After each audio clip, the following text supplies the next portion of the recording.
Bonjour et bienvenue sur ma chaîne YouTube. Je me nomme Dominique et cette vidéo sera la première d'une série de vidéos sur le projet que voici.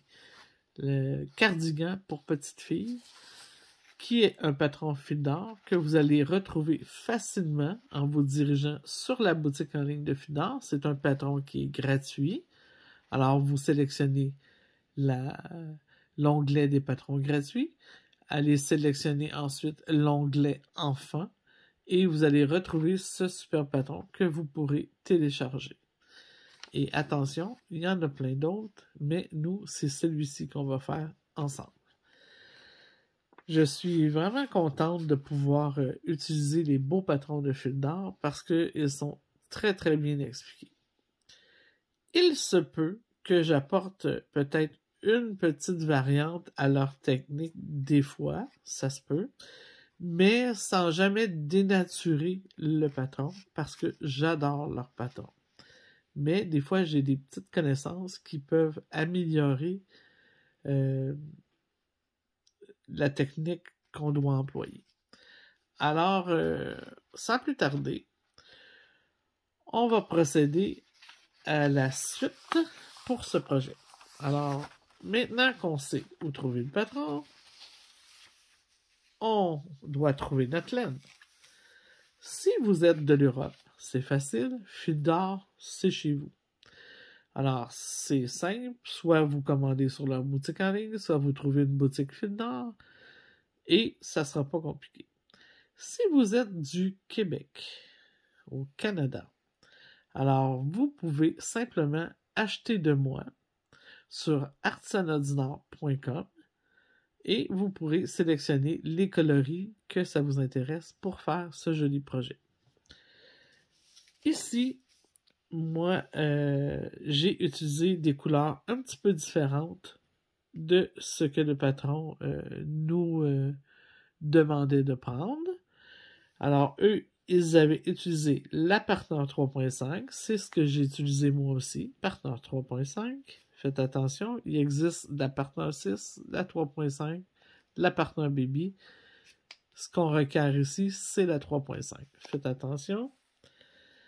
Ensuite de ça, on me demandait combien de balles j'ai besoin. Alors moi, je fais un 4 ans. Ce patron peut se faire en 2 ans, 4 ans, 6 ans, 8 ans, 10 ans. Moi, je vais faire le 4 ans parce que c'est plus facile pour la caméra si j'ai un 4 ans.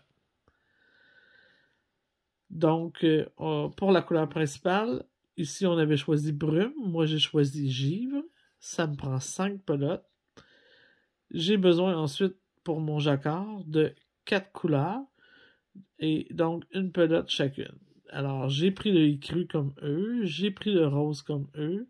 Le vermillon, moi, j'ai choisi le rouge. Le vermillon, c'était un petit peu trop arrangé pour aller avec le gris. Alors, le orge, j'ai pris exactement la même chose. Donc, j'ai changé seulement la couleur principale et le vermillon pour du rouge. Maintenant, on sait où trouver, puis en passant, là, pour ma boutique en ligne, les informations vont se trouver sous la vidéo, dans la description de la vidéo. Vous aurez tous les liens pour aller directement sur ma boutique en ligne. Maintenant, l'achat de votre aiguille. Ben, là, on a un petit problème. Parce que l'achat de votre aiguille, le calibre, la grosseur, il y a beaucoup de choses qui vont rentrer en ligne de compte. Premièrement, vous en avez peut-être chez vous, ce qui serait une bonne chose.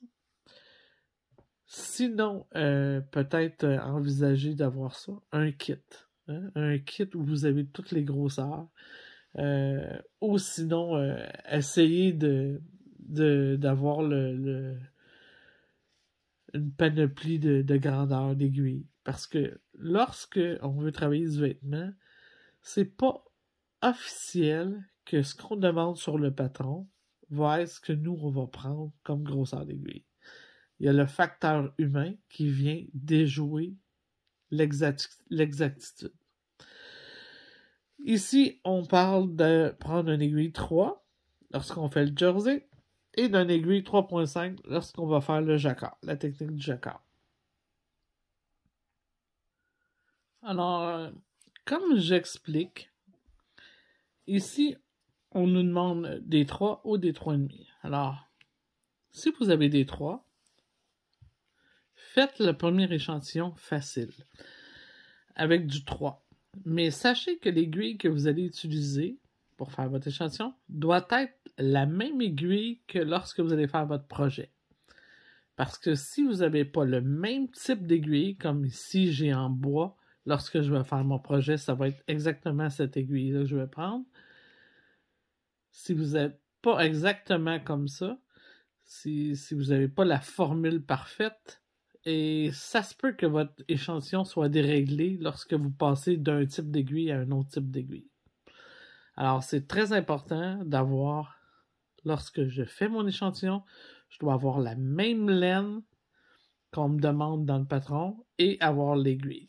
Sinon, on passe à faire des tests et des tests et des tests et des tests pour arriver à avoir le bon échantillon. Puis si vous n'avez pas le même type d'aiguille, ben, vous allez avoir la bonne échantillon, mais lorsque vous allez changer d'aiguille, ça va tout dérégler votre projet. C'est très important. Il faut vraiment avoir les choses exactes.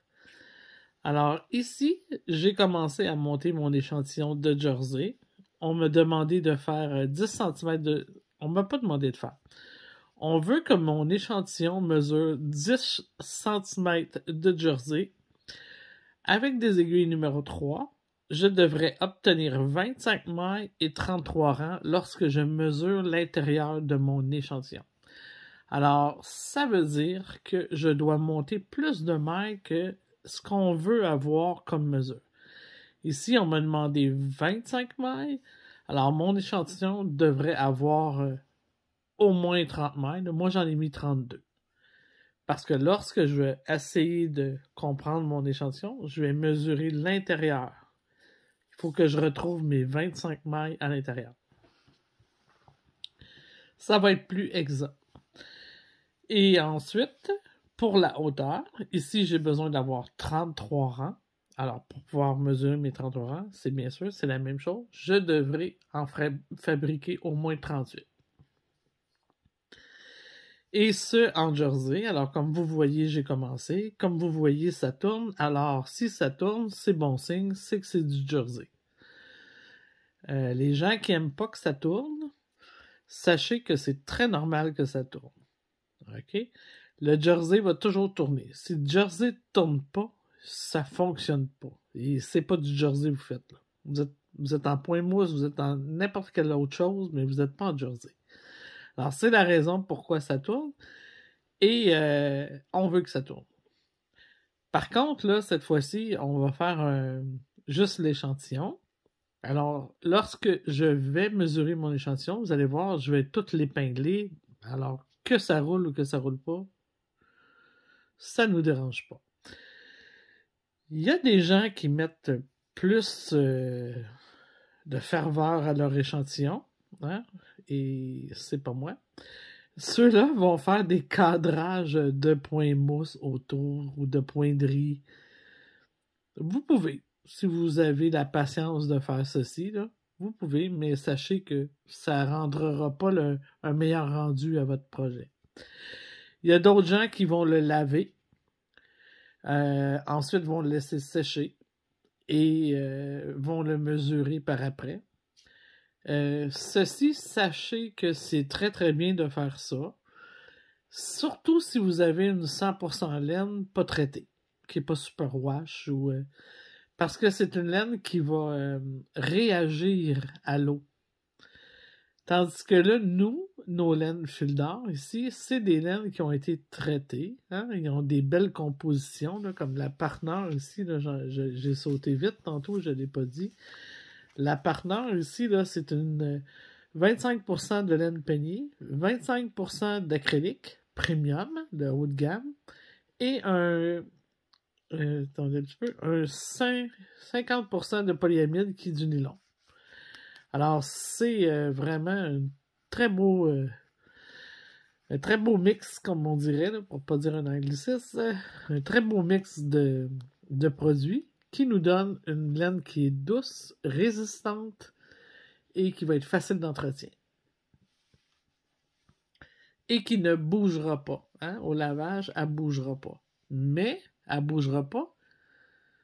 Ça, c'est une autre chose. Elle ne bougera pas si vous avez observé l'échantillon recommandé pour avoir un beau tissu flexible.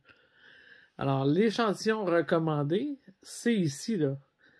Un 23 mètres. Si vous n'avez pas obtenu autour de ça, ben, c'est sûr, tu sais, si vous prenez une aiguille 5 mm pour tricoter cette laine-là, ça va tout agrandir, là. Ça va être trop aérien, là. Attendez-vous pas à ce que ça bouge pas, là. OK? C'est des raisons qui font que votre projet se transforme. Des fois, c'est que ça a été mal interprété à la base, là, la laine. C'est important, il y a des choses à respecter. Donc, ici, ben, lorsque je vais mesurer, là, dans la prochaine vidéo, je vais avoir terminé, je vais vous montrer à mesurer l'échantillon. On va savoir si mon 3 va fonctionner ou s'il ne fonctionnera pas. Mais tant que je n'ai pas fait mon échantillon, je ne sais pas si moi, ça va être des 3 que je vais utiliser pour être aux mêmes mesures que le patron. Et quand je dis mesure, je parle des mesures des pièces. Alors ici, sur votre patron, voyez-vous, vous avez des petits dessins qui représentent les pièces de tricot que vous allez faire. Alors, toutes les petites mesures qui sont ici, là, c'est des mesures en centimètres des grandeurs. Fait qu'il y a la grandeur A, B, C, D, E. Donc moi, ça va toujours être la B.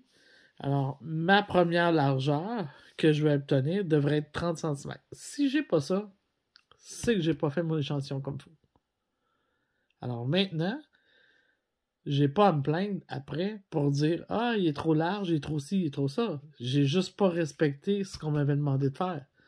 C'est comme si on vous avait demandé de couper une pièce de tissu à 6 cm pour pouvoir faire le bon projet, puis vous la coupez à 10 cm, puis vous dites « Non, non, ça va marcher. » Pensez toujours comme ça, là. C'est pas vrai que ça va marcher. Ça donne autre chose. Ça donne pas le projet qui est ici.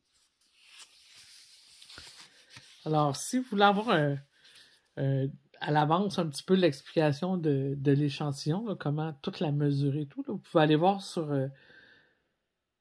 ma chaîne YouTube, dans l'onglet des listes de lecture. J'ai un projet que j'ai fait auparavant, là, le gilet, le projet, c'était le paletot layette de fil d'or, fait pour un petit bambin.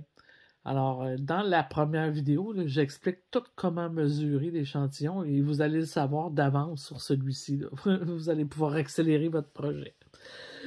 Alors, moi, ici, j'ai utilisé mes 3. Je vais tricoter mes 33 rangs requis. Même, je vais en faire un petit peu plus. Je vais en faire 38 pour être capable de mesurer. Et dans la prochaine vidéo, je vais vous expliquer comment mesurer et ça va déterminer si j'ai la bonne grosseur d'aiguille ou pas. Alors, si vous êtes en train de faire votre achat, on revient à ça. Puis, vous ne savez pas quelle aiguille acheter, ben moi, je vous suggère de... C'est sûr que si vous êtes au début, dans vos premiers projets, ça sera jamais grave d'avoir trop d'aiguilles, ok? Jamais. Jamais, jamais, jamais, là. Demandez à n'importe quelle tricoteuse d'avoir trop de grandeur d'aiguille, c'est pas grave.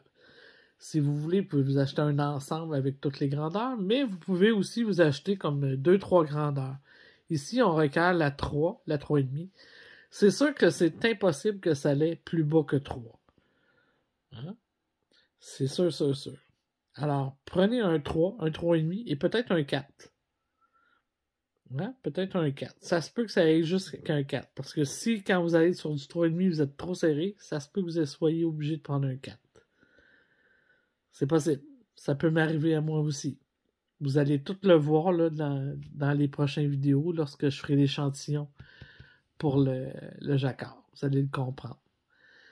Maintenant, on détermine seulement celui de Jersey et on va s'arrêter là pour aujourd'hui. Dans cette vidéo, je vais vous laisser travailler votre échantillon pour ceux qui ont déjà leur laine. Puis, on va se revoir dans la deuxième vidéo pour pouvoir apprendre à toute la calculer. Quand vous allez arriver au nombre de rangs que j'ai dit, de 38 rangs, vous pourrez rabattre toutes vos mailles, simplement les rabattre. Ici, on est en jersey, donc vous allez les rabattre en jersey endroit. Puis, placez-le à plat.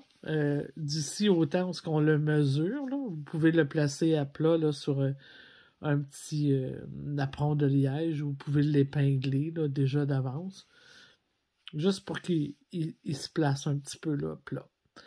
Mais sans plus, là, vous pourriez le laisser là, comme ça aussi, il n'y a pas de problème. Alors, nous, on se revoit dans la prochaine vidéo pour terminer cet échantillon et débuter la prochaine qui va être celle du jacquard. Et c'est le fun comme ça faire un projet fil d'art. Moi, j'aime assez ça, là. Je suis contente d'être avec vous pour vous apprendre des notions, là, des véritables d'un vrai patron. Alors, on se revoit et à bientôt!